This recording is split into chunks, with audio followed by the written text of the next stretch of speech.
चलिए, जो इंपॉर्टेंट है वो करिए, पढ़ाई करिए। सवाल क्या कह रहा है? सामने एक डायग्राम दिख रहा है। There is a diagram ABCD is a quadrilateral. Note करिएगा।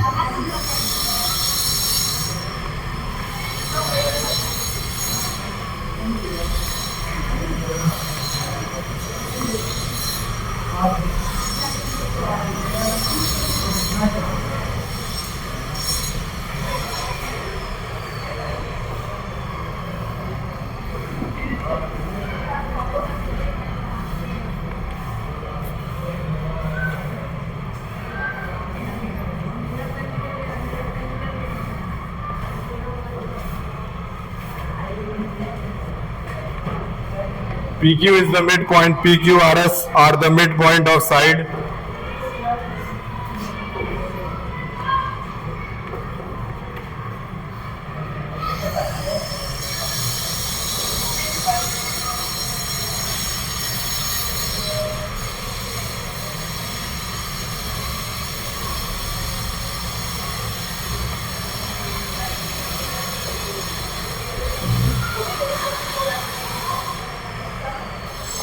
AC is a diagonal.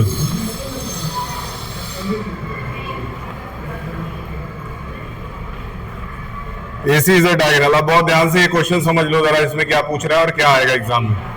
ये सवाल है। इस सवाल में सबसे पहले एक चीज ध्यान से समझिए।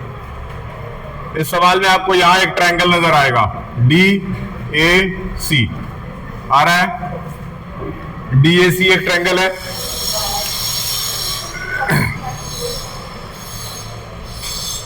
अब देखो होता क्या है, ध्यान से समझो। यहां देखो ध्यान से। मान लो ये सपोज ये ट्रायंगल है और ये इसका मिड पॉइंट है जिसको हम लोग जो लोग ज्वाइन किया है। रूल ये कहता है कि अगर ये दोनों पैरेलल हैं, यानी कि अगर ये दोनों एक दूसरे के पैरेलल हैं, तो फिर जितना लंबा ये साइड होगा उसका आधा ये साइड होगा। ठीक, जितना ये साइड होगा, सपोज ये 4 सेंटीमीटर होगा तो ये खुद ब खुद कितना होगा। उसी तरीके से सिमिलरली जितना लंबा ये वाला साइड है यानी AC वाला साइड है, उसका आधा क्या होगा, RS होगा। AC का आधा क्या होगा, RS होगा। क्लियर है? तुम कुछ नोट नहीं कर रहे हो तो पेज में लिख लो। तो सबसे पहले तो लिखेंगे इन ट्रायंगल DAC।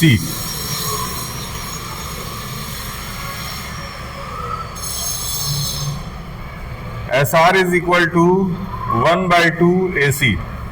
SR जो है वो AC का हाफ है। क्या है? हाफ है। ठीक, ये पता होना चाहिए। SR is equal to 1/2 AC। दूसरी तरफ सिमिलरली जो PQ होगा वो भी तो AC का हाफ होगा। अगर नीचे वाले ट्रायंगल में देखें तो PQ जो होगा वो AC का हाफ, यानी कि लिख सकते हैं इन ट्रायंगल, कौन सा triangle, ACB, ABC, PQ is equal to 1/2 AC। सही है? पहला इक्वेशन। दूसरा इक्वेशन बहुत ध्यान से अगर देखो तो क्या समझ में आ रहा है, एक बार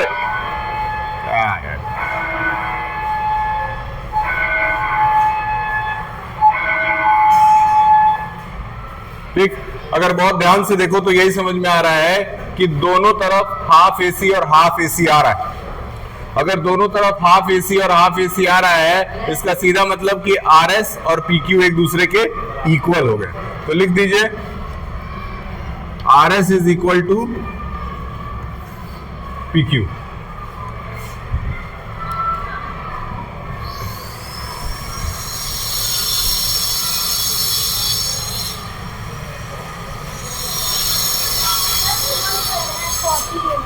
ये तुमको बाल वाल झाड़ करके नहीं आते हो क्या घर से? शुभम जी वहां बैठे थे, गंदा लगता है ये।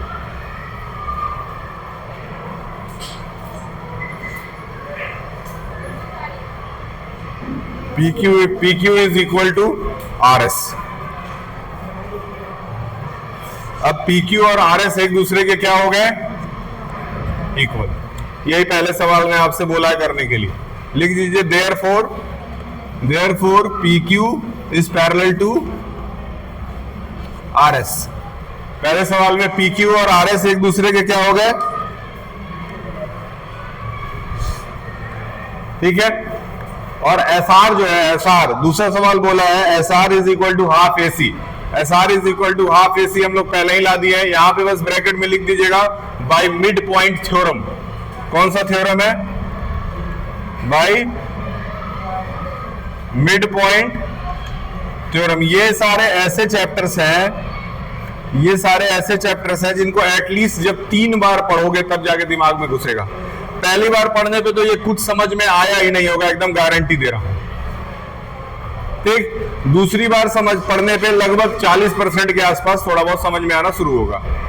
3 बार पढ़ेंगे तो 50% से ज्यादा आएगा, और एक बार घर पे जाके रिवाइज करेंगे तब हो सकता है कि आपको पूरा आ जाए, क्योंकि प्रूविंग वाले क्वेश्चन में 9th और 10th क्लास वाले बच्चों का मन लगता नहीं है।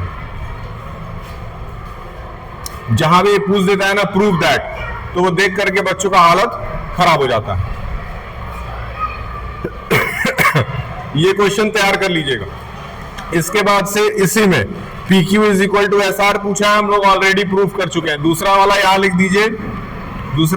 दीजिए P Q is equal to S R, already proved.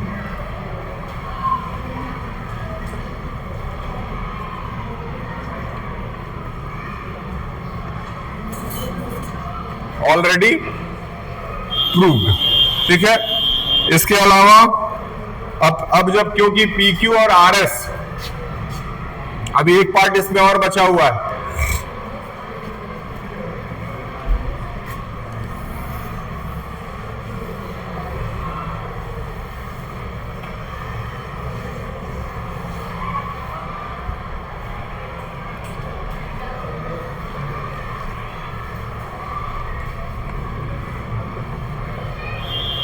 अब इसको यहां से इसको भी ज्वाइन करिए और ये इरेज कर दीजिए पुराना वाला,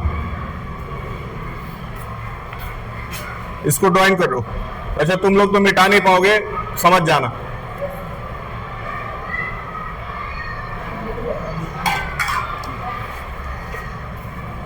क्या लिखेंगे,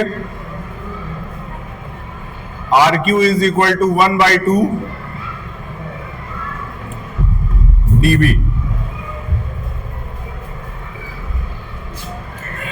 और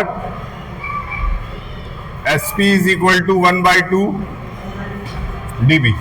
दोनों हाफ dB के बराबर है, मन लगाओ, दोनों हाफ dB के बराबर है कि नहीं।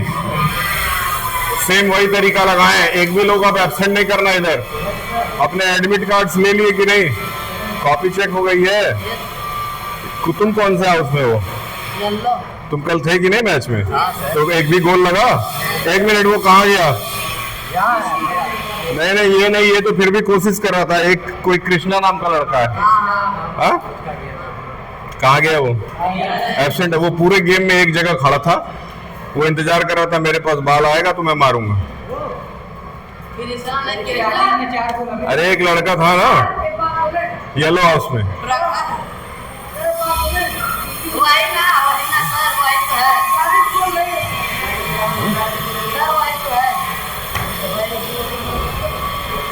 ये नहीं, ये तो फिर भी कोशिश कर रहा था।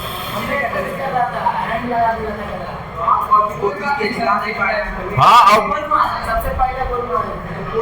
अब सुनो, देखो बता रहे हैं, 1 मिनट।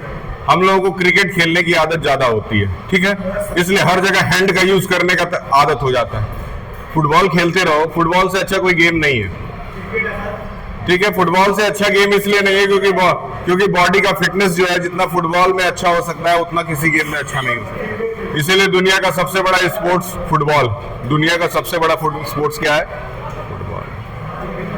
हाँ क्रिकेट अच्छा गेम है, लेकिन वो इंडियंस के लिए बस है ना, इसलिए कोई बात नहीं है। इसके बाद क्रिकेट का मैच है, अगर क्रिकेट इतना ही पसंद है तो मैं चाहूंगा येलो हाउस वाले जीते क्रिकेट, रेड वाले जीते।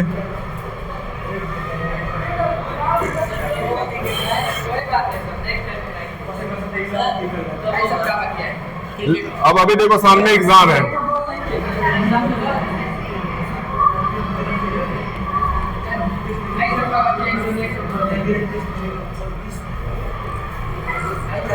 जिस दिन